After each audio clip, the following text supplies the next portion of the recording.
Good morning. Thank you so much for joining us on our virtual service today.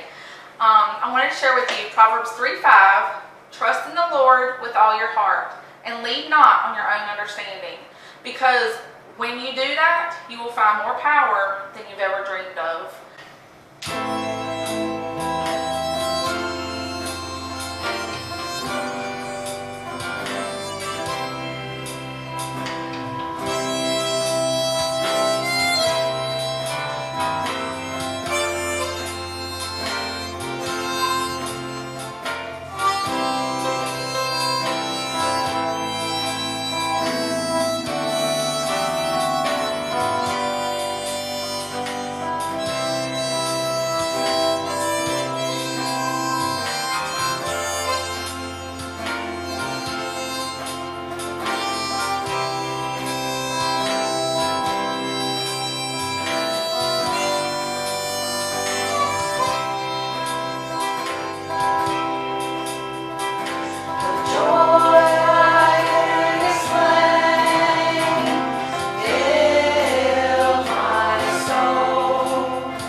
have the opportunity to come around the Lord's table and remember what Jesus did for us. And He's given us a couple of very simple things to help remember His sacrifice on the cross for us. A piece of bread to symbolize and represent His body, which was broken for us, that He gave for us, and a cup of juice to remind us of the blood that He shed on the cross. I was thinking about it Sunday as we were taking the Lord's Supper at our house together, and just how it involves all of us to get involved with the Lord's Supper. Every part of us gets involved with it, all five senses. I can look and I can see the bread and I can see the cup, and it reminds me of Jesus' body and blood that way. But then I take it in my hand and I feel that. I feel that bread. When I put the cup and I put the juice in my mouth, I can feel it as it's in my mouth. Certainly we can taste that. And as you put the cup to your mouth, you can smell that. And then even as you're crunching the bread, you can hear that. A lot of times when we're sitting in a quiet church building, even with people doing this all around us, we can hear that bread crunching in our mouths, and just all five senses are involved. We're fully involved in this memorial service that the Lord has set up for us. In the same way, Jesus was fully involved. He gave everything. He gave all of His life, all of His body, all His blood, so that we would have the opportunity for salvation. This is why we come around the table and remember what He did for us. Kevin? Heavenly Father, Lord, we thank You for what Jesus did on that cross, how He died, just a terrible death. Father, and we just remember just the pain and agony He went through. Father, He prayed that not His will, but Your will be done. And Father, I just thank You. We thank You for what He did for us.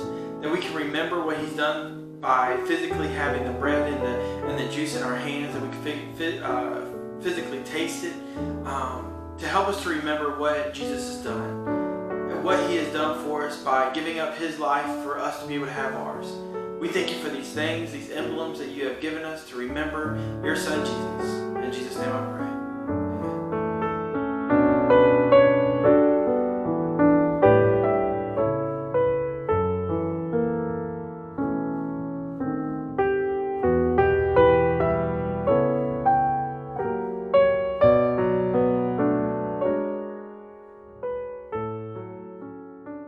When we read the Bible, there are two facts about the family that stand out on almost every page, and we can see played out in our lives almost every day. The first fact is that God created the family, He loves the family, and He's given us a very specific pattern within the Scripture about how the family is designed to operate and work together to accomplish His will. The second fact is that Satan hates the family, and he's working overtime to destroy it every day. For these two reasons, every year, beginning on Mother's Day and going through Father's Day, here at Gold Point, we take those about 6 Sundays or so, and we teach on what the Bible has to say about God's design for the family. Over the next few weeks, we're going to look at what it means to be a godly spouse and a godly parent, to honor and obey our parents as children. But this morning, I get to start off this series of messages by preaching what will be the easiest message in this entire series as we look at what it means to be a godly mother. Over in Proverbs chapter 31, the Lord shares with us the infamous passage about the noble wife or the virtuous woman. And in verses 27 through 31 of that chapter, He really hones in there and sums up the entire chapter, but hones in on that part about the motherly aspects of it. Listen to what He says. She watches over the affairs of her household and does not eat of the bread of idleness. Her children arise and call her blessed. Her husband also, and he praises her. Many women do noble things, but you surpass them all. Charm is deceptive and beauty is fleeting, but a woman who fears the Lord is to be praised. Give her the reward that she has earned, and let her works bring her praise at the city gates. Now, there's a few characteristics of a godly mother that immediately stand out in those few verses. First off, we see in verse 27 that a godly mother is always watching out for the affairs of her household. Mothers have that distinct ability to manage their household regardless of whatever else is going on. 100 things can be going on, and they seem to be juggling it all at one time. Us dads, on the other hand, we tend to drop the ball a little bit more often than that. Just the other day, I was working on something in our kitchen, and I was working on one of the appliances, and I was so focused on what I was doing that the girls kept coming in, and they were trying to talk to me, and they were trying to ask me questions, and I eventually told them, look, y'all are going to have to go outside and play and just do something else until I get done here, and then I can give you the attention that you need. Fran, on the other hand, she's in the kitchen, she's baking a cake, she's got 2 loads of laundry going, she's unloading the dishwasher and putting dishes away, she's helping one of the girls with her homework and then telling the other one where the applesauce is in the refrigerator on the second shelf on the right-hand side, 2/3 of the way to the back, and she's doing this all at the same time. I'm over there looking at a screwdriver and saying to myself in my head, righty-tighty, lefty-loosey, and that's about all I can handle at one time. You see, this characteristic, this first one that God mentions in our text of a godly mother, a godly woman, is that she watches after the affairs of her household. It's that godly mother whom He's chosen to do that. It's the mother who has that calendar on the refrigerator with everybody's schedule on it to make sure that everyone gets to their doctor's appointments and dentist appointments and sport outings and dance recitals on time. It's the mother who's the one that packs the suitcase before the family leaves to take a trip to make sure everybody has everything that they might need. It's the mother who carries around a purse that has more stock in it than aisle 8 at the food line. It's the mother who watches over the affairs of her house. Even when her personal world, her world all around her is falling apart, she's still focused on the family and managing the affairs of the family. Several years ago, I got a call from my mom, and she told me that her dad, my grandfather, had taken a turn for the worst health-wise, and he was in the hospital down in Plymouth. Well, immediately, my wife and I, Fran, we went down there to be with them, and we met her and my dad and my aunt and uncle and some of my cousins, and we were there in the room with them, and as things kind of intensified with that, some of us made our way out to the waiting room, and we were standing there, and thankfully, he leveled off and got a little bit better, and she came out into the waiting room, and when she did, she saw us sitting out there, and she noticed that her immediate family was sitting there, as well as some friends from church had come to check on her and just be with her during that time. And instead of thinking about what was going on chaotic in her life, she noticed that it was supper time and none of us had eaten. So she rounded us all up, got us out to the parking lot, shipped us all over to a restaurant. We sat down at Mama's Pizza in Plymouth and had supper. And I remember thinking, even in the midst of all that chaos that had to be going on in her mind and had to be going on in her broken heart at that time, she was watching over the affairs of her household. God's given that distinct ability to a mother, that distinct ability to a godly woman. The second characteristic that we see of a godly mother from our text is that she's always doing something. In verse 27 of our text, it says, she does not eat of the bread of idleness. If you just read through Proverbs 31 quickly, you'll see that this godly woman, this godly wife and mother, she was always busy doing something, looking after her family, making sure that they had something to eat, that they had something to wear, that all their needs were met, and she woke up early to do it. Verse 15 says, she gets up while it is still dark and provides food for her family. Verse 17 says, she sets about her work vigorously, and her arms are strong for the task. Verse 21 says, when it snows, she has no fear for her household, for all of them are clothed in scarlet. If you read everything that this lady's doing, she's busy. It's almost impossible for her to get all this stuff done, yet the scripture says she does. It reminds me of a poem I came across several years ago that indicates the same thing and tells the same story of a mother. It's called A Mother's Work is Never Done. Wake up the kids with a smile, make the breakfast, clean the towel. Pack the lunches and do the dishes, find the socks and grant the wishes. Bake the cookies, wash the clothes, tie the shoes and make the bows. Wipe the noses, wash the faces, stop the fights and check the braces. Make the snacks and change the diapers, call the teachers, pay the pipers. Make the beds and sweep the floor, get the phone and then the door. Kiss the boo-boos, feed the pet, help with homework and call the vet. Read the stories, trim the bangs, clean the windows, check the fangs. Laugh at jokes and guess the riddles, listen to the horns and fiddles. Pull the teeth and call the fairy, smile a lot and never tarry. Check for fevers and then for pox, call the doctor, match the socks. Set up carpools, do the shopping, plan all the parties, and then do the mopping. A woman's work, truly, a mother's work, is never done. A third characteristic that we see of a godly mother from our text is that she fears the Lord. You know, so often in our society, we focus and we praise our godly mothers for the things they do, those acts of service that we just talked about, that poem just referenced. But in verse 30 of our text, God peels back that layer of good deeds and that layer of service for her family and for others and shows what the foundation of her strength truly is. It shows what the foundation of her love and her actions really are, that they're built on the foundation of her fear of the Lord. It says, charm is deceptive and beauty is fleeting, but a woman who fears the Lord is to be praised. I can't think of a stronger phrase that could be applied to a godly woman than that one right there. Think about this. God Almighty, the one who's worthy and deserving of all praise, says that some of our praise is to go to the godly women in our lives, that we are to praise them. Think about what that means. We are to praise these godly women. Just what God deserves, he says, hey, I want you to give some of that to your mother. I want you to give some of that praise. I want you to give that to your wife who fears me and who honors me. And thankfully in verse 28, he tells us how to live out that task. He says, her children arise and call her blessed, her husband also, and he praises her. I want to kind of break that down for a minute to make sure that we're going to get this right in our families. First off, he says her children arise and call her blessed. That means when she comes in the room, the picture is the children are standing up. They're showing her, they're giving her the proper respect that she's due. The children arise and call her blessed. Her husband also. Guys, this is us. That means that we're the ones that are respecting our wives too. It doesn't start with the children, it starts with us. We're the ones that set that example. We're the ones that model that for our children. They're not going to naturally respect their mother unless they first learn it from us. So this is one of the things that we're called to do, that we get to do as Christian men. It says her husband also, and here's something that he does, he praises her. He praises her. It's up to us to be our children's mothers' biggest cheerleaders.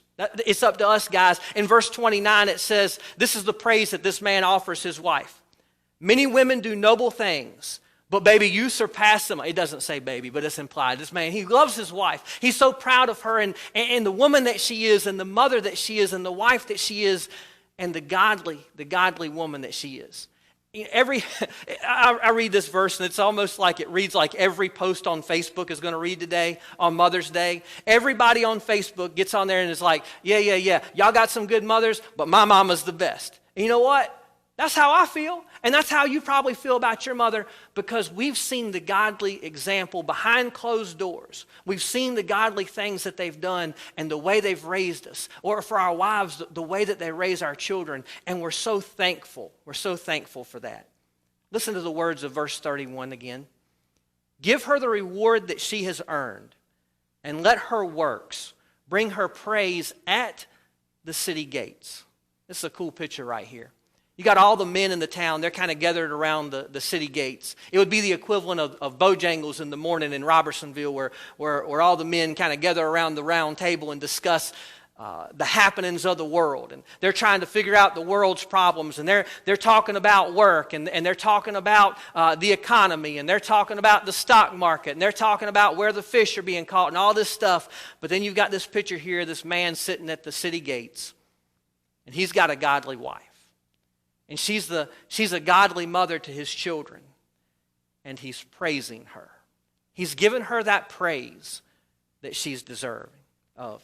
Guys, as we take this opportunity on Mother's Day to reflect on the blessings that our mothers are, and as we reflect on the blessings that our wives are, let's make sure that we're praising them. Let's make sure that we're being their biggest cheerleaders every day. Children, I want you to take this opportunity on Mother's Day to respect your mama and to let your mama know how much you love her. And then tomorrow morning when you wake up and it's not Mother's Day anymore, do it all over again. Every day that you have an opportunity to let your mother know that you respect her and that you love her, take that opportunity every day. Ladies, we want to thank you for the godly example that you set for us. We want to thank you not just for that, but for everything you do for your children, everything you do for your families, and everything you do for the church. We love you, and we thank God for you. Happy Mother's Day.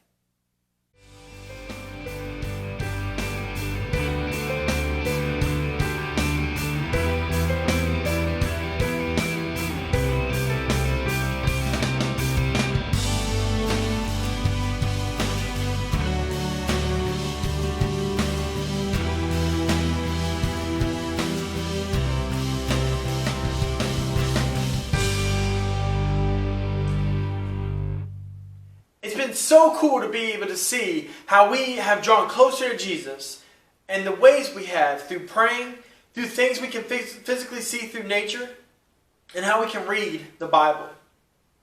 This week we're going to look at a special lesson. A lesson that hopefully y'all already know about. This idea of Mother's Day. Mothers, happy Mother's Day. Thank you so much for all you do. For your family, for your kids, for your husbands, for the church and being able to provide and be able to protect and all the different things that y'all do. Thank you so much for what y'all do. You see, there are so many different awesome things about mothers. The first thing that we're going to see about mothers is that moms are gifts from God. Genesis 1:27, we saw this the first week, but it says, "So God created mankind in His image. And the image of God, He created them. Male and female, He created them." Your mom, your mother, your aunt, your guardian, maybe your grandmother, whoever's been watching you and helping you grow all these years, is a gift from God. A gift that God created, He made, and He has sent to you to be able to help provide and protect you, to help give you things that you need. And so, we have a present here. And this gift is the idea that if you give a gift for your mother this Mother's Day, it's the idea that you thought of her. This idea that you took time to go get something for her. And maybe you haven't had time and the fact that the coronavirus is here and they don't want you to go out and stuff, and that's okay. But you can still buy her something later, but don't tell her. But this idea of a gift, it's important to be able to buy your mom something, or your grandmother, or your aunt, or whoever your guardian is, something to be able to show them that you love them. It's this idea of buying a gift of saying, look, I took time to think of you. I went and bought something for you. It's this idea of being able to look at something and be like, this is something that my mom or your guardian wants. Something that they really needed. Maybe you have listened to them here that, I really wish I had, and you went out and got it. That you listened to them. That you went out and bought it for them. In the same way, a gift is precious to them, just as your moms are gifts to you from God. To be able to be created by God and sent to you. Be able to provide for you. It's awesome to be able to see the gifts that moms are. The second thing that we're going to look at is God expects us to obey our parents, but today we're looking at our moms. In Ephesians chapter 6, verse 1, it says, "Children, obey your parents in the Lord, for this is right. Honor your father and mother, which is the first commandment with a promise, so that it may go well with you, and that you may enjoy a long life on earth." You see, let's break this down just a little bit. We know children, we know who they are. Obey your parents. Do what your parents ask you to do. For the most part, they're not going to guide you wrong. They're going to guide you the correct way. And so make sure that you obey what your parents are saying. And why do this? In the Lord, for this is right. You see, it should be enough reason to obey your parents because they've asked you to. But if you need extra reason, it's because it's in the Lord and it's the right thing to do. And so it says this: honor your mother and father. Respect your mother and father. Appreciate what they're doing and what they've done, and be able to do what you're supposed to do as well. Which is the first command with a promise. What's the promise? The promise is so that it may go well with you, and that you may, and this is the word I look at, is enjoy long life on earth. We're all going to possibly have a long life on this earth. It's something that we're either going to enjoy, or it ain't going to be something that we're going to enjoy too much. Because if we don't obey them, there is consequences. Maybe it's the idea of time out or whatever it may be for your family. But that stuff happens because we don't obey, we don't listen, we don't do what our parents have asked us to do. And so, God expects us to obey our parents. And so, if we're looking at our gifts here, we're going to look at this idea of obeying our parents in the way of, maybe you're supposed to be doing the dishes. Or maybe it's not even your chore to do the dishes, but you decide to do them anyways because that's what your mom would do. And so instead of getting your mom to do these dishes, You do them. And let her sit down and relax. And let her enjoy the time she has. Obey your parents. Obey your mom. Listen to what they say and do it. The last one that we're going to look at is that we should be thankful for our moms. Right before the passages, they're talking about what the husband role is and the wife's role is and the children's role is in Ephesians. Right before that, this verse comes up. And it's the idea of a Christian living. And it says this at the end. Sing and make music for your heart, from your heart to the Lord. Listen to this. Always giving thanks to God, the Father, for everything in the name of Jesus Christ our Lord. Let me explain what this is talking about. To always give thanks. Be thankful for your mom and what she does and how she does it. And I thought about one way that we could do that is through a card, through words, through being able to express how much you love your mom and how much she does for you and just say thank you and I love you through a card. You see, you don't have to go anywhere to be able to make one of these. And it can come from the heart. It can come from how you truly feel for your mom or for your grandma or for your aunt. Your guardian, the person that has been helping you through life, continuing to push you forward to do better and to be able to do the things you need to do. Write it in a card to tell them just thank you for the many things that you've done for me. It's so important that we use words. Words to express how we feel as well. Moms work a lot. I thought this was interesting and I wanted to put this up here because it shows us how much our moms and our guardians and aunts and our grandparents or whoever it may be, how much they really do. Moms on average work 98 hours a week. That is estimated about 2 full-time jobs and 1 part-time job. That's an amazing amount that our parents do, that our moms do. A crazy amount of work that they do each week. They do cleaning. They watch their children. They cook. They go to games and practices. They do help with kids' homework. And so many other things that I couldn't put on this slide. They do so many things. Moms, y'all do so much. The mom's job worth in 2019 is $178,201. And I'm going to be honest, that doesn't even touch how much our moms and guardians do. That doesn't even touch how much they should get paid. But you know what? Kids, they do it because they love you. They do it because they want to see you succeed. They're providing for the family. And so as they continue to provide, we need to obey. We need to give thanks for our moms. And we also need to see that our moms are gifts from God. That number right there doesn't even touch what our moms do. And so we need to do our part to help our moms, to be able to show that we love our moms, that we care for our moms. And so things we learned from this week, our moms are gifts from God. The idea of giving a gift is the idea that you've thought of, that you give this gift and you appreciate them. In the same way, God gave us our moms, that we are able to appreciate them and what they do.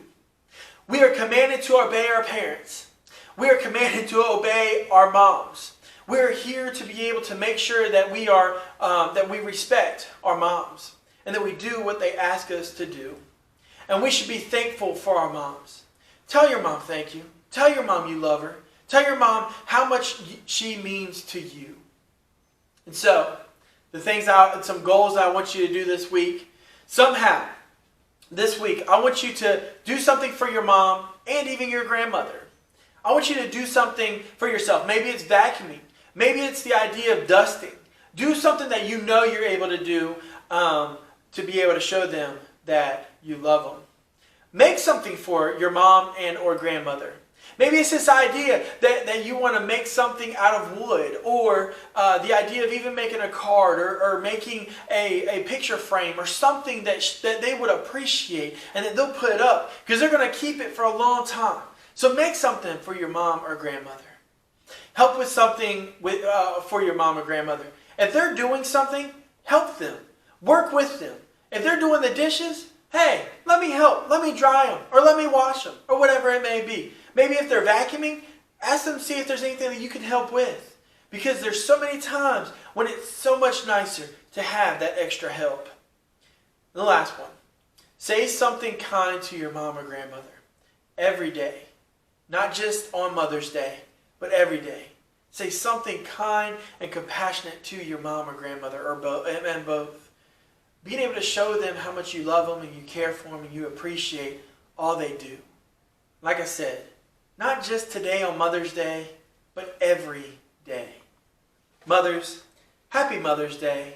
And we hope and pray that you have a great Mother's Day and that your kids will be awesome for you today, but not just today, but they'll be awesome for you every day. Thank you, moms, for what y'all do. God bless.